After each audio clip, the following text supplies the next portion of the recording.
Welcome to Worship 2.0 podcast, and we are blessed today to have the worship leader for that great project, Take the City, with us. And he also wrote that opening song, one of my favorites, A Pure Heart. Rusty Nelson. Rusty, welcome to the Worship 2.0 podcast. Dave, thank you. Man, it is an honor to be here today and just to, be able to sit down and have a conversation. Well, did that song bring back a few memories of that project you did? You know, it really did. And actually, a couple of Sundays ago, for the first time in a very long time, I sat down at the keyboard and played it to our congregation and sang and led that song. But yes, lots of memories and an altar that was built at that song. Well, and the other, besides that, which like I say, that's one of my favorites, I Believe in Jesus. I love that. Come Into the Heavenlies. That's another awesome song by Billy Funk. And Still Amazing. And mixed in there, the great hymn, Amazing Grace. I mean, just a lot of great songs on that project. Was that recorded at Carpenter's Church? No, it was actually, this was a result of an outreach to Mardi Gras that we actually still do. It's been 38 years now of doing an outreach during Mardi Gras, taking people down, witnessing on the streets.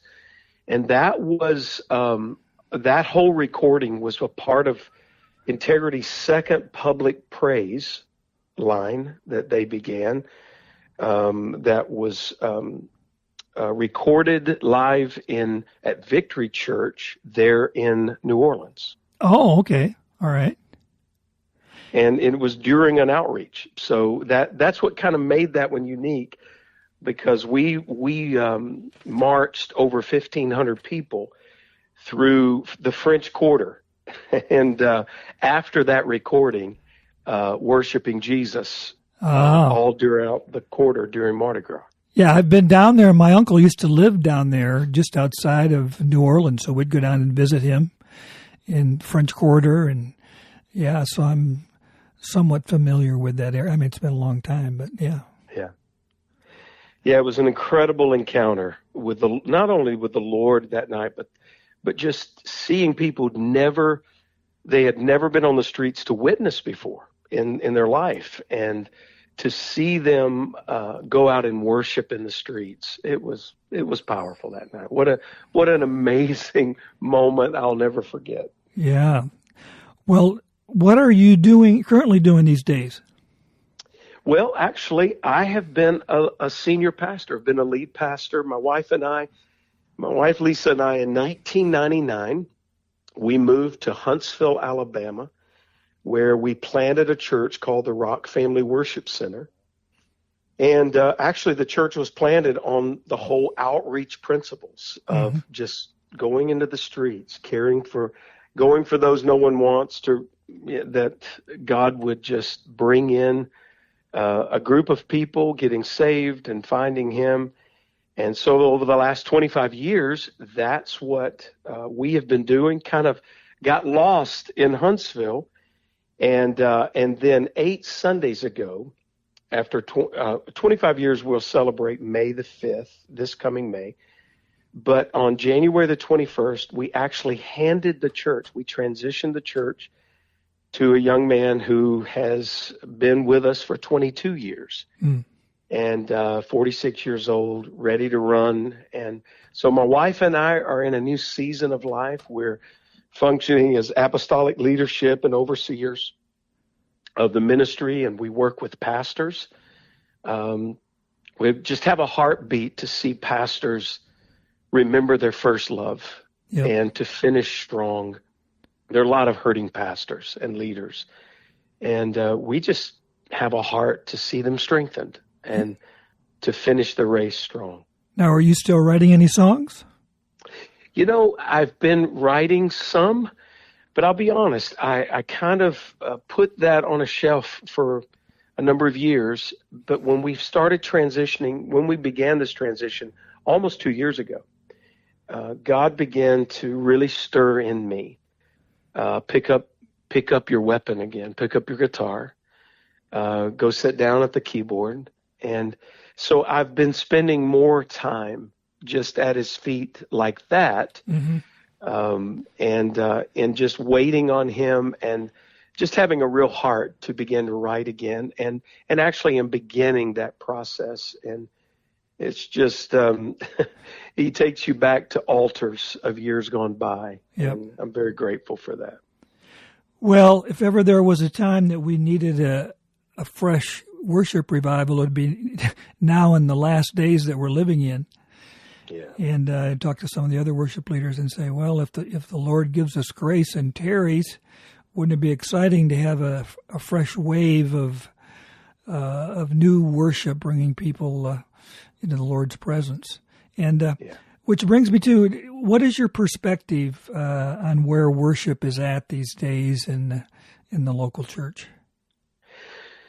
Well, that's a loaded question. Yeah.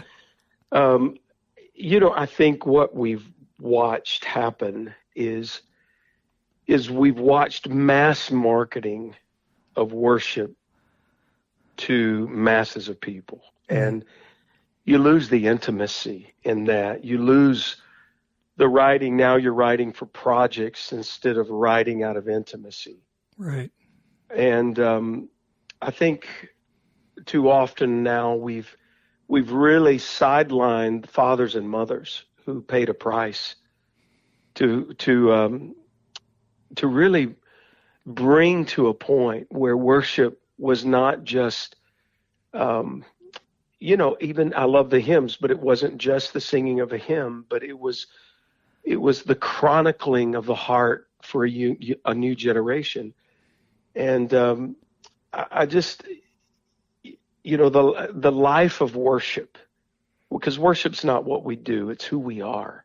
Mm-hmm. And I think we're beginning to see the gaps that have been formed in this mass production of getting worship, to the world, that we've got to come back to the intimacy of knowing him and writing and worshiping from that place of just for your eyes only.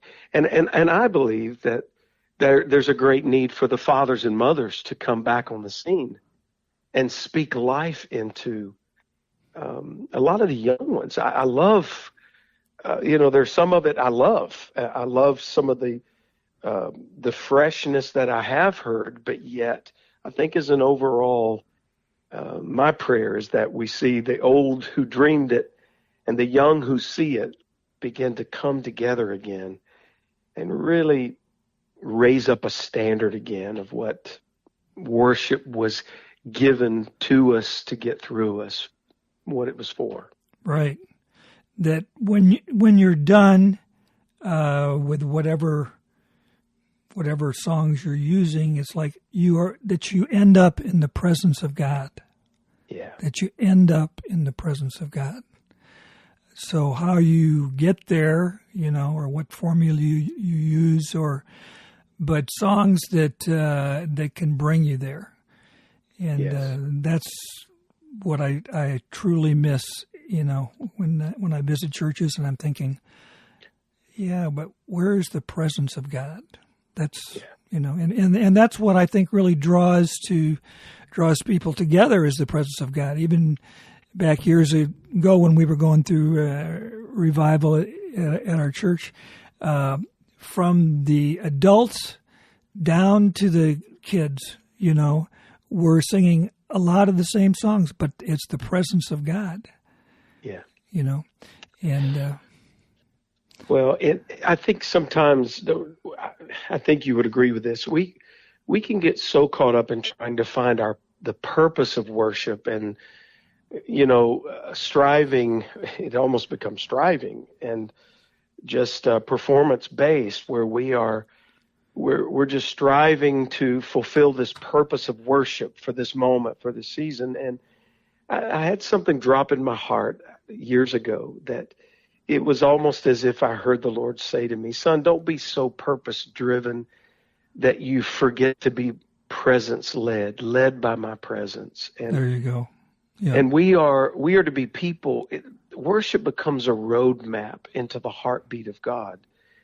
And where, whether it's praise, or a declaration of his greatness, that, what was it? Ruth Heflin used to say, you praise until you worship, and you worship until the glory comes. There you go.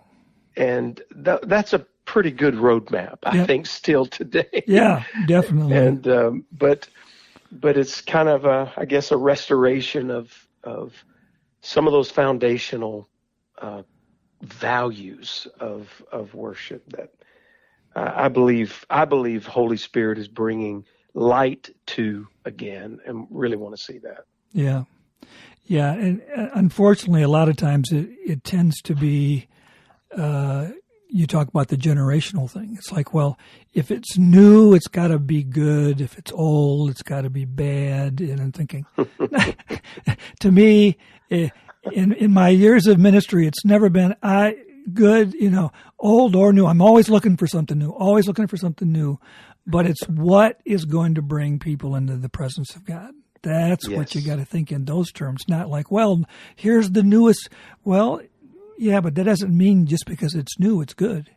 And it doesn't mean just because it's old, it's bad, But well, I love that, Joel would say, and when God gave him that prophetic word, that the old would dream it, the young would see it. Yeah. But they would get to walk and live it together. There you go. And so we need the old and we need the young. Yeah. It's what brings the balance and the perspective of the kingdom of growth and value and honor and love.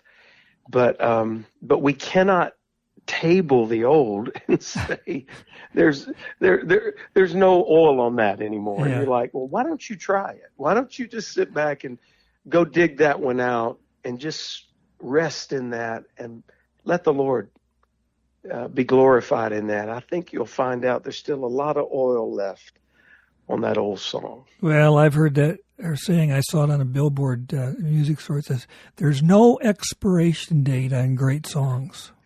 That's the truth. I love that. There's no expiration date on great songs.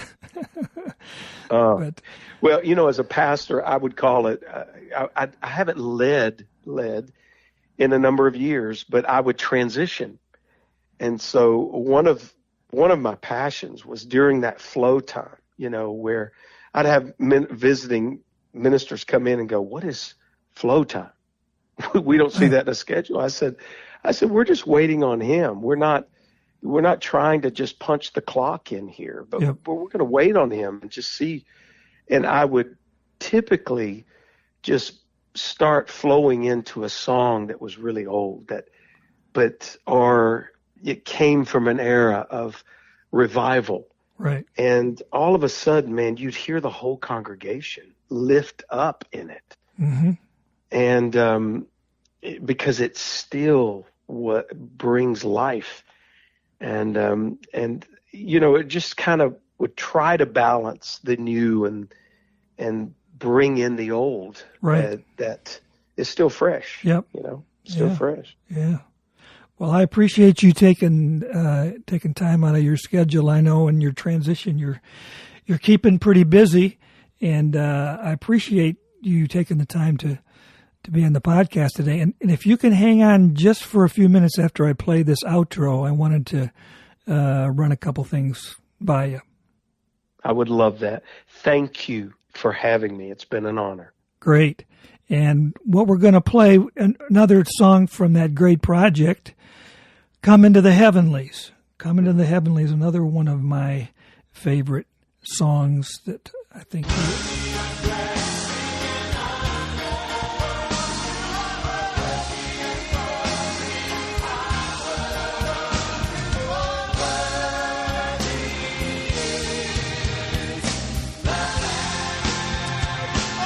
We hope that you'll help spread the word about worship2.0.com, where our mission is to help people everywhere, at any time, experience the presence of God. Have a great day.